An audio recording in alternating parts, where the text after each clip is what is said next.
What's going on, folks? Thank you so much for tuning in. It's me, Mikey Pipes. Just left a service call, more like an estimate service call. Last week, before I went to Miami for a nice long weekend and a little bit of a rejuvenation time, I got a phone call in my office. A existing residential client was interested in getting a quote, a proposal to convert from oil to gas heat. A few years ago, quote unquote, we installed a AO Smith 50-gallon gas-fired water heater for an installed cost of $1,100. It was actually in 2015. Yeah, back when water heaters were reasonably in par with the rest of things, right? Not too shabby, but nonetheless, I asked the client to send me some pictures of what he's got. If he could stand back, 10, 15 feet away from the board so I can see the whole picture. I'll give you an idea of what this is going to cost you, right? I have trying to figure out how to get in there. I did it. Yeah, I just maneuvered my way through traffic, and I gave him a quote. He goes, "That sounds like a great price." I was like, "Listen, sight unseen. It's an old boiler, so if it's got asbestos on it, it's going to have to be abated by others before we touch the boiler, and that's for your protection and mine." He goes, "That's understandable." I was like, "Okay, good." So I give him an idea of what it's going to cost. And he goes, "Great. Let's proceed." I'm like, "Okay, let me send you a formal proposal. Look it over. And when you're ready to proceed," which is in line with the price I gave him, because you've been doing this long enough, you know what things cost. And the only unknown variable is the existing gas piping that's supplying the 50-gallon gas-fired water heater. Is that going to be sufficient in size to feed now let's say 140,000 BTU gas-fired appliance that we're adding as load to the system? Right? And is the meter now going to be large enough? It's a 175 meter, and he's got just a water heater and a stove on that. Okay, great. We'll get that 100,000 BTU hydronic boiler on it with no problem. So that's the only unknown variable. So I sent him a proposal. He goes, "It looks good." I'm like I told you, So I just left that service call, and it's a boiler that was installed in 1948 when the house was built. So it's the original oil-fired hydronic boiler. It's got the expansion tank hanging on the ceiling, and single zone. And there's a lot of accumulation of personal effects, should I say. I'm trying to say it, politically correct. There's a lot of accumulation of debris. It's called debris everywhere. But I told him, "Listen, I need a 3-foot path from the front door, to the work area. And then the work area needs to be completely clear. We need a 20-foot clear radius, 15 feet radius around the boiler to be clear. And that 3-foot path." He goes, "Yeah, I can make that happen." I was okay, no problem. So, and then I just start looking around the boiler, and I see there's asbestos under the jacket. And the gas piping is 3/4 from the meter. It's a 250 meter. So we're good with that.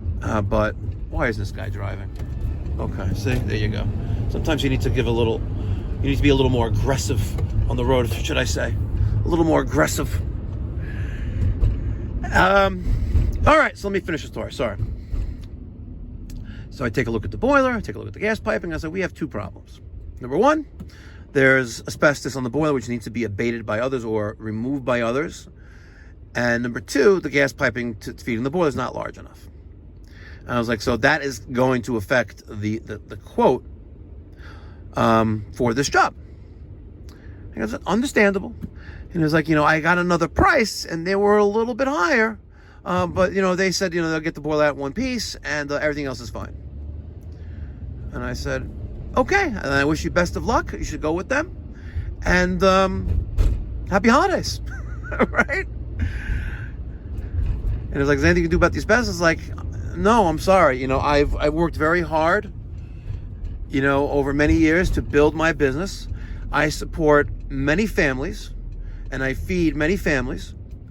And I am not going to jeopardize my reputation and my business because I'm going to be foolish and, you know, remove a boiler that's covered with asbestos or has asbestos on it. And God forbid, you know, 5 years from now, 10 years from now, someone in this home develops mesothelioma and now I'm getting sued by whites in Luxembourg.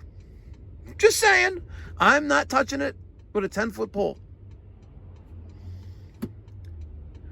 And he goes, enough said. Perfect. I understand. I was like, thank you very much. Happy holidays. Have a nice day. And then I excused myself and I left. And there you go. No hard feelings. There are others that watch my videos, whether it's the Uncensored, the one you're watching now, or the Mikey Pipes primary channel, right? That would say, oh, Mikey Pipes, and then there is, you know. There's Mikey Pipes where an asbestos steam boiler, a boiler was covered with asbestos steam boiler that was fully carbonized, and if the asbestos wasn't there, we could have scrubbed the boiler down and rejuvenated this boiler, and it would have been fine. But because it was covered with asbestos, I said, I'm not touching this. You get the asbestos abated, and then listen, if you're going to spend that kind of money to remove asbestos, let's just...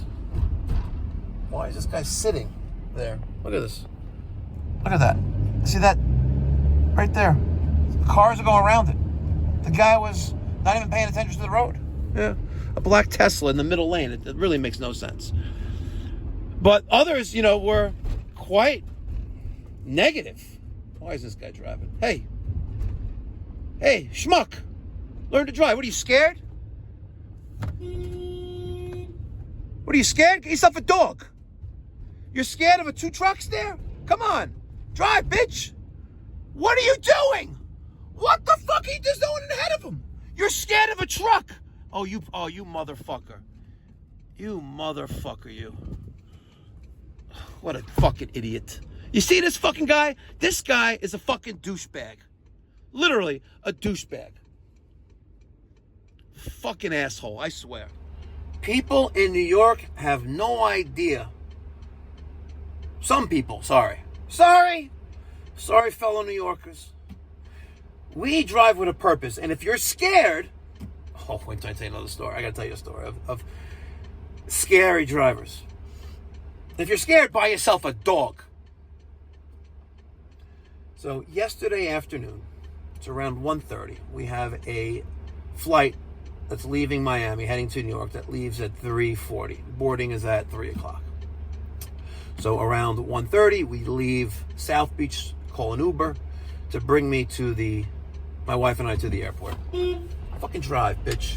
Learn to fucking drive. Look at you. You're scared to death. Get yourself a fucking dog. So we get an Uber, and the woman speaks and comprehends zero English.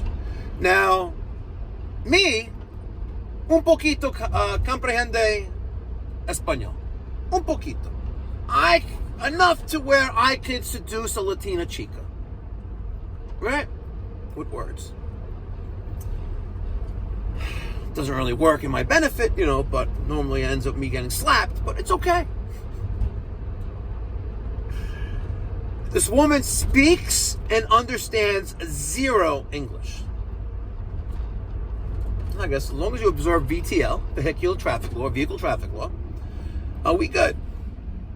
But we are on the freeway going, it's I-195, leaving South Beach, going to the airport.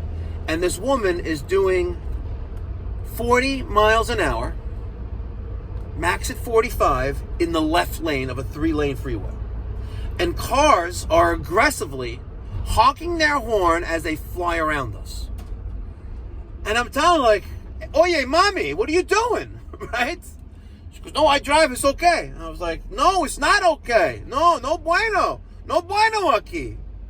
Rapido. She goes, no rapido. I'm like, adios mío, coño. And she goes, coño? Whatever. You can imagine how that went. Anyway, so in the Uber app, I go for this, I message them because, the ride is unsafe. Do I feel like I'm going to die? No. But it could happen, But people are aggressively flying around us, right? Because we're in the left lane doing 15 under the speed limit. And that's just some scary shit. You know what I mean? That is scary shit. If she has no idea how to read or speak English, comprehend English, then there's no absolute way that this woman is legally on the road. It's impossible. Absolutely impossible. And if she is, then whoever gave her a driver's license, if you can't speak and comprehend English, how the fuck are you going to understand the rules of the road? And the fact that she was doing such under the speed limit in the left lane on a freeway is dangerous. And I kept texting Uber, and they're like, nothing. They're like, oh, we'll give you a $7 credit. It's like, I didn't ask for money. I asked for, ensure that this woman doesn't drive on your platform anymore. Otherwise, you guys are responsible if something happens. Unbelievable. Unbelievable. So, that's that. I'm on my way to my next service call. We're going to put in some baseboard. But I just wanted to share a couple things with you. The asbestos and the Uber story. Uber! Make sure you smash that thumbs up button and subscribe if you haven't done so already. Notification bell as well. I try to drop a video every single day on this channel. Thank you.